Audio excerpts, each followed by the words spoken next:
আজকে এসেছিলাম আমাদের আল্লাহর মেহমান হাজী সাহেবদের সাথে দেখা করার জন্য, তাদের খোঁজখবর নেওয়ার জন্য এবং আমাদের পক্ষ থেকে সামান্য একটু হাদিয়া তাদেরকে দেওয়ার জন্য।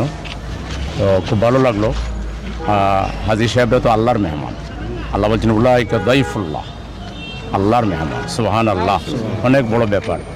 তো আল্লাহর মেহমানদের একটু সাহচর্য পাওয়া এটা সৌভাগ্যের ব্যাপার।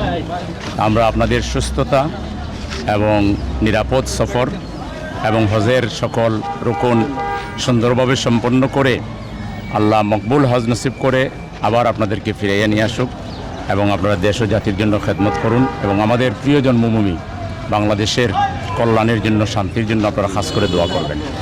এবং আমরা জামাত ইসলামী দেশে একটা কল্যাণ রাষ্ট্র কায়েমের জন্য কাজ করছি, আমাদের জন্য দোয়া করবেন। আমরা যেন সত্যিকার অর্থে যে কথা মুখে বলছি বাস্তবে যেন কাজে সেটা পরিণত করতে পারে। একটি ইসলামী সমাজ, একটা ইনসাফপূর্ণ সমাজ, একটা কল্যাণ রাষ্ট্র হলে এই সমাজ থেকে অনাচার, দুরাচার, ব্যভিচার, বৈষম্য দূর হলে আমরা সবাই শান্তি পাব। আল্লাহর যে হুকুম পালনের জন্য আপনারা যাচ্ছেন, এই আল্লাহর হুকুমই হচ্ছে আনাকিমুদ্দিন। জীবনের সকল ক্ষেত্রে আল্লাহর বিধান চালু করো। হজ যেমন আল্লাহর বিধান, নামাজ রোজা যেমন আল্লাহর বিধান, ব্যবসার ক্ষেত্রেও আল্লাহর বিধান আছে, সফরের ক্ষেত্রেও আল্লাহর বিধান আছে। জীবনের সব ক্ষেত্রে যেন আল্লাহর বিধান আমরা মেনে চলতে পারি, আল্লাহ যেন সে তৌফিক দান করেন। আজকে আপনাদের সামান্য আয়োজনে আপনারা সাড়া দিয়েছেন, এই জন্য আমরা খুব খুশি হলাম এবং আপনাদের কাছে আমরা দোয়া প্রার্থী, মূলত দোয়া নেওয়ার জন্য আসছি।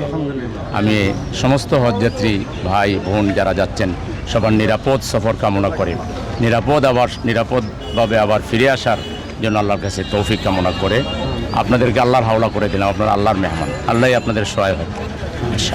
আসসালামু আলাইকুম।